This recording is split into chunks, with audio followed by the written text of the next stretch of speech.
What's up, you guys? Today we are going to explore the east side of Denver. We spent a lot of time exploring the neighborhoods of Sloan's Lake, Highlands, and Rhino, but people have been asking, like, what else is there? If those aren't quite the right vibe for me, what else does Denver have to offer? So we're moving over to the east end of Denver, where we're going to give you 5 unique neighborhoods: North Park Hill, South Park Hill, Montclair, Whittier, and one of my favorites, Central Park. And let's unpack what each of these has to offer right now.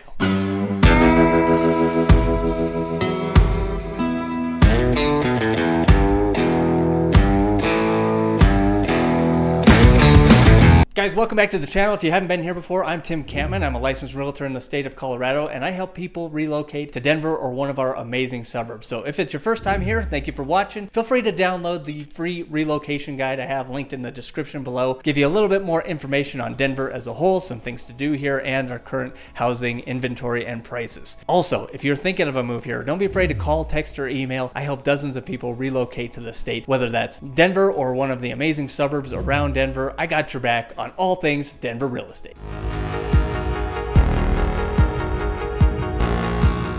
All right, up first, the neighborhood of North Park Hill. So this particular neighborhood is going to have a very family-oriented feel to it. Tree-lined streets, mature landscaping, classic Denver bungalows mixed with some mid-century modern ranches. This is a favorite of a lot of people who are exploring Denver and looking for a more suburban feel while still being walking distance to cafes, local eateries, and parks. As far as amenities go, you're going to find small parks and playgrounds, great for weekend picnics or sporting events with the kids. You're also going to find a lot of local eateries and cafes, full of flavor and very popular spots among the locals to go and visit, not only on the weekends, but evenings. And if you're starting a slow morning, what's better than going down to the local cafe and having a cup? Now, walkability in this neighborhood is not going to be quite as good as some others. You are very close to some of the local shops and eateries, but if you're going to head into downtown for, say, a sporting event or a live local theater, probably better to take a short car drive into the Denver area or a short bike ride. Now, schools in this area are very solid. The public schools are rated very high, and there are charter school options available too. So you do have a wide variety of school choices. Now, the median home price in the North Park Hill neighborhood is sitting right around $718,000. Now, most of the homes in this area are single-family detached homes with a yard. So if you're looking for something that has a little bit more space from your neighbors and you're not quite as congested as some of the other neighborhoods that you find around Denver, this one does offer a little bit more breathing room and space. So some of the biggest pros to the North Park Hill neighborhood are its community feel, larger homes, larger lots, still very walkable, safe, more of a suburban feel than some other of the inner city neighborhoods of Denver. But the cons are it does come with a higher price point. $600,000 is right now the median home price in Denver as a whole, and we are significantly above that in the North Park Hill neighborhood. And you lack a little bit of walkability compared to some other neighborhoods, and you lack nightlife. So if you're looking for something that's walkable to bars and nightclubs on a nightly basis, maybe closer to the interior of Denver, like a Capitol Hill or a Lodo, would be a better fit for you. All right, now we move just to the south of North Park Hill to, you guessed it, South Park Hill. Now this is going to be very similar in style and the quality of homes and the style of homes that you're going to get in the North Park Hill area, but they get a little bit larger and a little more luxurious. So median price for a home in the South Park Hill neighborhood currently sitting at $850,000, making it one of the most exclusive and expensive neighborhoods on our list today. Now, how this differs from North Park Hill is you do have a little bit more green space, a little bit more scenic areas with parks, walking trails, and you just get a little bit more of an outdoor feel. And as well as the homes get a little bit bigger and the lots also get a little bit larger. So it still has a lot of that historic charm of the Denver neighborhoods with a little bit more suburban amenities. Now, we're not talking like big box stores or chain restaurants nearby, but you do have more of neighborhood feel, tree-lined streets, very walkable. A lot of people taking the strollers out, weekend bike rides with the kids down to local cafes or restaurants. Now, schools in this area are very highly rated as well, even a little bit more than the North Park Hill neighborhood. Not quite as much diversity, but the schools in this area do get a little bit higher ranking on niche.com. And if you guys haven't checked that out, that is a great resource for checking some of the neighborhood rankings and school rankings, as well as some of the safety rankings. As a licensed realtor, I can't steer you to or away from any neighborhood, so it makes it a little bit difficult to talk about some of the crime statistics. But when you're thinking of your move here, make sure you reach out and I can provide all those resources so you get the whole picture on moving to Denver and you don't end up in a place that you don't want to be. So a couple of the local favorite spots here in the South Park Hill neighborhood are Tables Restaurant. This is a cozy, high-end, kind of local farm-to-table type of restaurant that is very popular among a lot of the neighbors that live here. Cake Crumbs Bakery is also a very popular one, very good for your pastries, baked goods, muffins, and a very popular among the kids. And then you have this cool, unique area called Park Hill Commons, and this is kind of a co-shared space with restaurants and eateries and cafes where you can go and almost like a food court style, but definitely more upscale than your traditional like mall style food court. So the biggest pros to the South Park Hill neighborhood: safe, quiet, and very family friendly. A little bit more family oriented than some of the other trendy neighborhoods that are around Denver that are looking more for that young professionals vibe. Some of the best schools in the city are also in the South Park Hill neighborhood, and you have really gorgeous historic homes and larger lots. So you do have a lot of variety. If you're looking on the higher end of your budget, you want a family friendly neighborhood that's still walkable, but you're not quite paying the Cherry Creek prices of $1 million or $1.5 million. This can be a great option for you. Now, some of the cons to South Park Hill: our home prices are on the higher end, so you are one of the most expensive neighborhoods of the 5 that we'll talk about today, and you have limited walkability to nightlife, bars, and nightclubs. So again, if you're looking for something that's a little bit more hip, trendy, and walkable to bars on the weekends, not quite as prominent in the South Park Hill neighborhood. It is a short drive into Denver, but if you're looking for more of a stable, family-friendly, quieter neighborhood style of living, this is one of the top options for people that are relocating to Denver.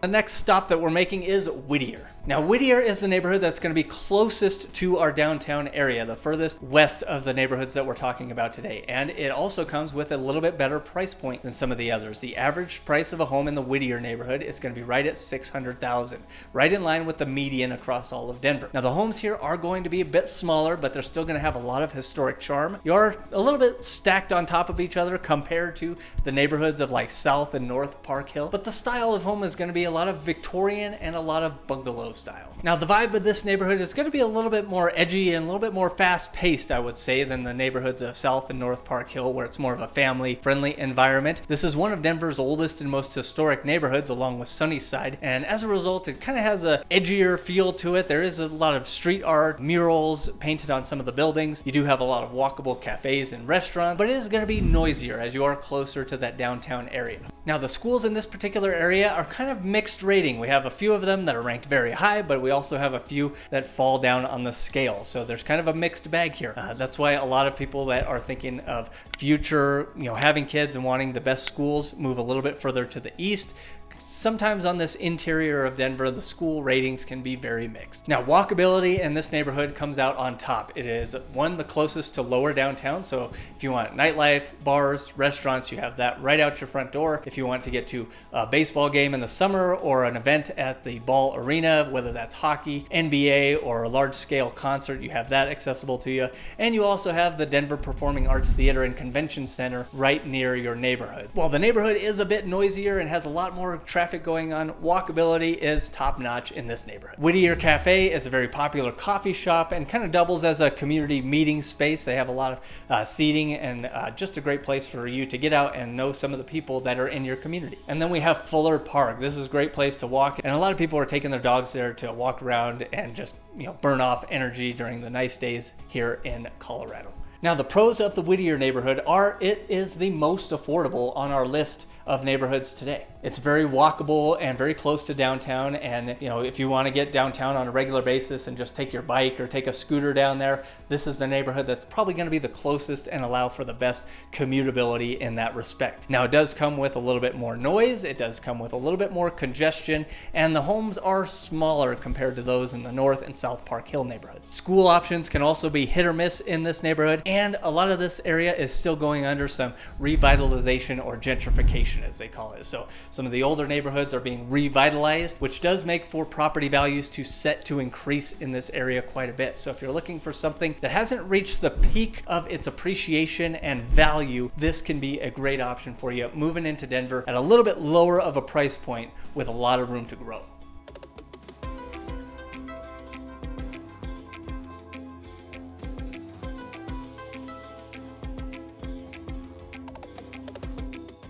And neighborhood number 4 on our list is Montclair. Now, the neighborhood of Montclair, you may not have heard it, and it is because it's one of Denver's most underrated or undervalued neighborhoods. Just sitting on the east side, South Park Hill, this neighborhood kind of gets overlooked. The median price for a home in this area is right around $700,000 to $725,000, but these homes are a lot larger than what you're going to find in Whittier, and they also have more spacious yards. So if you're looking for a family-friendly environment, a little bit more room and a little bit more space from your neighbors, this can be a good option for you without having to pay for the prices that you would find in South Park Hill. Now, schools in the Montclair neighborhood are not rated as high as either of the North Park Hill or South Park Hill neighborhoods. They're kind of in the mix with Whittier. Some are a little bit better, some are a little bit worse. So this area does kind of have a challenge when it comes to school rankings.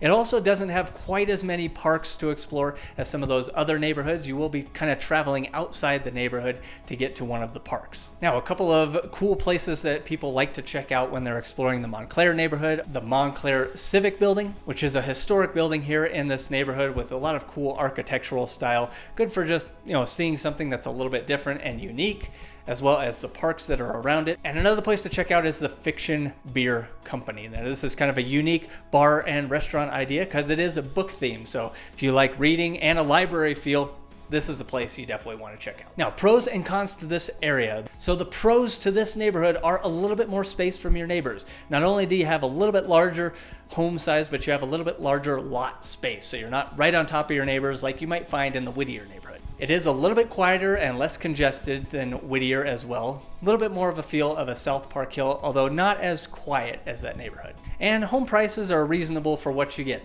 You don't quite have the value on getting in on something before the price increases like in Whittier, but you're also not paying for the high price and the name of getting into the South Park Hill neighborhood.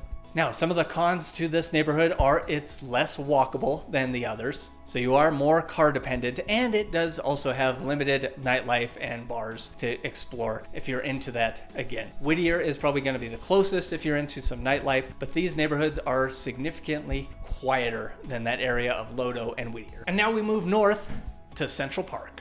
Now, the Central Park neighborhood is one of my favorite. I had mentioned that at the beginning, and that's because it has this unique style of new construction with still some historic charm. So builders in this area went in and kind of tried to honor some of the style and the character of a lot of historic Denver neighborhoods while making the neighborhoods new, fresh, and updated. So this does have the feel of a suburban kind of master plan community, but if you want something that still kind of has a little bit of character but is brand new and it has a lot of the modern amenities, and you don't have to worry about the age or some of the historic problems that a historic home would have, this can be a great option. Now, in this area, you do have a blend of houses, townhomes, and condominiums. There are a lot of single-family homes here that are going to be larger-scale homes with smaller, less lot to maintain. So if you want a bigger home, but you don't want the maintenance that comes with a large yard, having to mow, water, and maintain all that vegetation, this can be a great option for you. Now, median home price in the Central Park neighborhood is going to be right around $720,000. So it's kind of in the middle as far as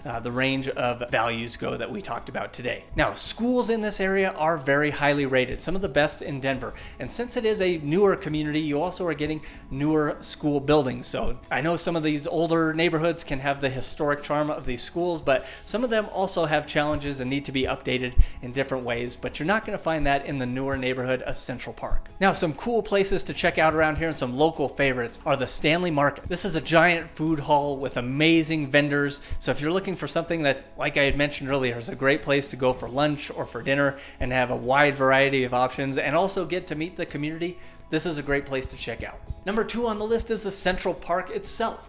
Now, Central Park is kind of located on the north end, and it used to be the old Stapleton Airport. So this area used to be Denver's original airport before we moved it out into the middle of nowhere to make it inconvenient for everybody. But this park has over 80 acres of trails, soccer fields, playgrounds, and great place to take the kids and take the dogs to run around and enjoy beautiful Colorado weather. So the pros of this neighborhood are a lot of green space, a lot of open space. This is going to feel like the best neighborhood if you want to connect with nature and you want to have miles of trails to explore and great views of the mountains as well. Since you are set a little bit further east, you have wide panoramic views of the Front Range. Another pro to this is if you have to travel a lot for work and you have to get out to Denver International Airport, it's going to be the closest and easiest access out to the airport. Now, walkability in this neighborhood is 50-50. You definitely can't walk into downtown. You're going to be a short car drive down into the Lodo area for some of the things that we had mentioned earlier, but you do have a lot of local restaurants,